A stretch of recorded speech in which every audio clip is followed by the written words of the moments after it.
Welcome back to the deep dive. If you're a professional driver, you're probably feeling it right now. This unprecedented squeeze.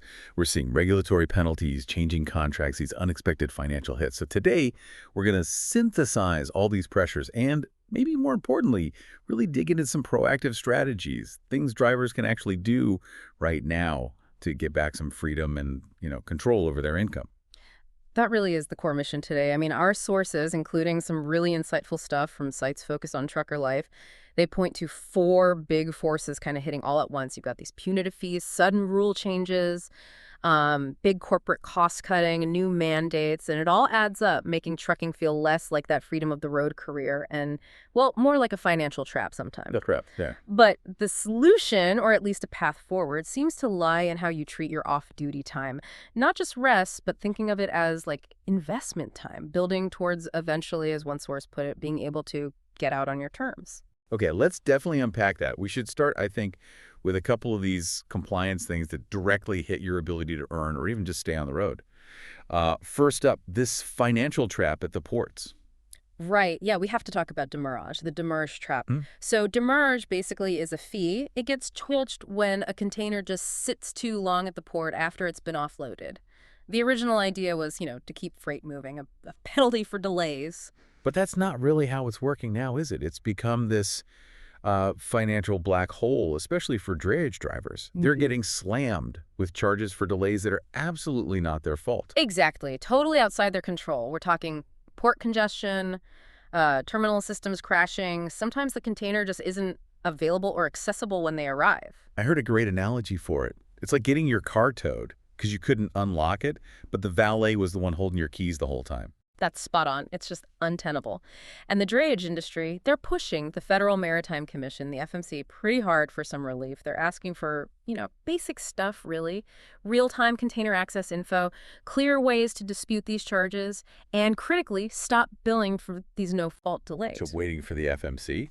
Well, that could take a while. So realistically, what can a driver do today? I mean, these charges are hitting now. Yeah, you can't wait. Right now, you pretty much have to become like a super vigilant record keeper, document everything meticulously. Timestamps, screenshots of appointments or system issues, GPS logs, detailed notes on why there was a delay. And if you get an unfair invoice, you might only have 30 days to challenge it. It's tight. Wow. Honestly, if demurrage is just constantly killing your profits, you might have to seriously think about shifting away from port freight for a while. The system, right now, it feels stacked against the driver. Okay, so that's the port fee nightmare. Let's step back and look at technology-feeling drivers. The FMCSA recently revoked the registration for 5 specific ELDs, right? That's right, 5 of them. CI ELD, ELD 360, ELD1, AnyTrek ELD, and Golden ELD. The FMCSA basically said they failed to meet the minimum technical requirements. And the immediate danger here, if you're using one of those. You've got a hard deadline, 60 days to switch to a compliant device. If you miss that window, you risk getting put out of service immediately during an inspection, plus fines and big hits to your CSA score. It's serious. It really highlights a deeper problem, though, doesn't it? So many drivers, especially owner-ops for small fleets, they trusted these cheaper tech providers. Right, maybe saved a few bucks up front. And then, poof, the provider disappeared the second the FMCSA looks closely. And the driver's left holding the bag, scrambling under pressure to replace essential gear. Yeah, exactly. So the advice here isn't just replace the device. It's really use this as a chance to strategically upgrade. See it as a wake-up call. Invest in a reliable ELD, something with better data backups, clear log export features, guaranteed inspection modes. This isn't just about ticking a compliance box. It's about protecting your license, your whole career, with tech you can actually trust. Okay, let's shift gears a bit. Look at some of these bigger forces. Like how decisions made in corporate boardrooms or government policy shifts can just wipe out income or opportunity, even if you're miles away. Yeah, we saw a pretty stark example of that recently. A real reminder of how sometimes the human element in the supply chain can feel, well, highly replaceable when companies need to cut costs drastically. You're talking about the Mercedes-Benz situation. In Alabama, they ended a contract with a third-party logistics provider. That's the one, Mercedes-Benz US International. It affected about 200 workers doing in-plant logistics, moving parts, receiving, staging components right inside the factory. Okay, 200 workers, that's significant. But how does that internal factory decision ripple out and affect say, the over-the-road carriers who deliver to that plant? Well, the ripple effect is surprisingly direct. Even though the job cuts were inside the plant, it often immediately disrupts things for outside carriers. You see changes to drop and hook schedules. Suddenly, there are new rules at the receiving docks, maybe more confusion and delays getting unloaded. And the underlying reason, often it's intense corporate pressure to slash costs, maybe related to big shifts like ramping up EV production.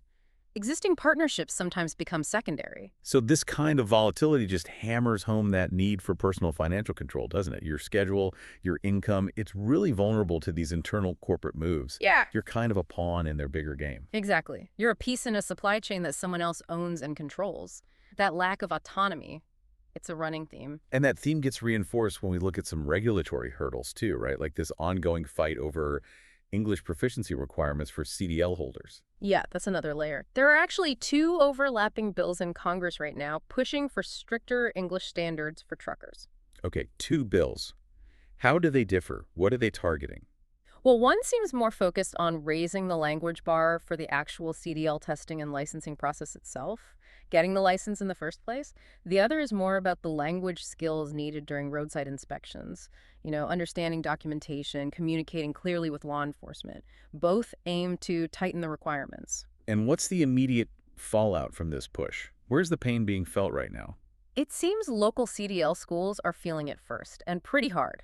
We're hearing reports that state agencies are already starting to deny tuition reimbursements for students who aren't fluent enough under potentially new standards. This means enrollment shrinks, especially at smaller local schools, the kind often run by former drivers themselves.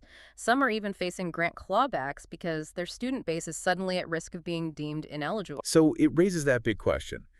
Is this primarily about safety, or is it unintentionally creating a kind of bureaucratic wall? That's the debate. Proponents argue clear communication during stressful roadside stops is vital for safety, absolutely. But advocates worry it's becoming a barrier, limiting access for immigrants, bilingual students, people who might have excellent driving and safety records but struggle with specific language tests and, potentially worsening the driver shortage. It's a costly pinch, especially for those trying to get into the industry. Okay, so let's pull these threads together. We've talked about demurrage eating profits, ELDs failing at the worst time, corporate cuts causing instability, and now these potential new rules making it harder to even get a CDL. All these stories seem to point back to this core issue. As a driver, you often feel like you're constantly playing defense, right? You're dependent on systems, companies, rules that you just don't control. Exactly. And fundamentally, trucking itself doesn't really scale for the individual driver. You only earn when the wheels are turning. So, connecting this back to that earlier idea, if the problem is lack of control and reliance on external factors, Then the solution, or at least the path promoted by folks like Life as a Trucker and other driver-focused resources, is this shift towards becoming a driver entrepreneur. okay, driver entrepreneur, what does that mean in practice? It means actively building income streams that can pay you even when the truck is parked, creating a financial cushion, a buffer, something that protects you if freight rates suddenly tank or the economy dips, or, like we saw with Mercedes, a major contract disappears overnight. It's about having a backup. That sounds good in theory, but let's be real, is it actually practical? You're out on the road, you finish your driving day, you're tired, you've got maybe a 10-hour break, or you're stuck waiting hours at a receiver. Can you realistically start building a whole online business then? Look, it's definitely a challenge, but it requires reframing that time, that mandatory 10-hour break, that wait time. Right now, you're essentially giving that time away for free or maybe getting minimal detention pay. What if you viewed even a small part of that as investment time? Not just rest time, but time to build something for yourself. You don't have to build Rome in a day. Start small. Focus on things you can literally do from the cab with a laptop or even just your phone. Okay, let's get specific then. Move past the general start side hustle advice. What are some concrete, actionable things a driver could actually start building from the cab tied to this lifestyle? Right, tangible stuff. Okay, how about selling your specialized knowledge? Instead of a generic ebook, maybe create trucker-specific maintenance log templates or really detailed budgeting spreadsheets designed for irregular income and sell those as digital downloads. Easy to manage. Interesting. What else? Content creation. You're already generating footage with a dash cam, right? Use some simple AI editing tools. They're getting really good and easy to make compilations. Maybe day-in-the-life routing challenges, scenic drives, commentary on road conditions. People watch that stuff. Okay, or maybe something like print-on-demand merchandise. You know, funny trucking slogans on shirts or mugs. Totally doable. Oh, Or digital services. Maybe leverage your road knowledge and CD lingo for unique designs. Or think about offering yourself as a specialized virtual assistant, maybe just a few hours a week, to small dispatch offices. Your understanding of hours of service rules alone is valuable. so the key piece then seems to be actually building these skills, especially if you don't have a tech or business background. Yeah. How do you bridge that gap? You mentioned AI. Yeah, and look, I get it. Telling people learn AI tools can sound intimidating, like you need a computer science degree. Right, give us the simple version, the pro tip. Okay, the pro tip is really this. Focus on learning specific, easy-to-use AI tools and automation platforms. Think of them as your super cheap, super fast digital assistant. There are tools available right now that let you build decent-looking websites, automate social media posts, handle basic customer emails, design graphics, all without needing to code or be a tech guru.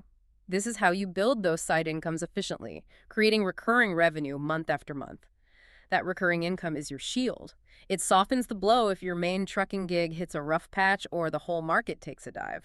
It really comes down to knowledge being power, doesn't it? Seeing all these issues, the fees, the tech, the corporate games, the regulations, it shows that just driving harder isn't always the answer. The path to stability seems to be building that backup plan. Absolutely. You owe it to yourself and your family to make sure you have options, real options, for when the road inevitably gets rocky. So the message is, don't wait until you're forced into a corner to change your life. Start building that freedom now, even small steps. Exactly. Start now. You know, we often talk about how compliance documents your logs, inspection reports, maintenance records, how strictly they're scrutinized, especially after an accident.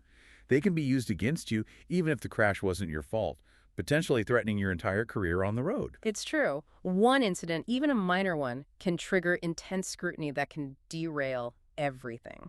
So here's a final thought to chew on.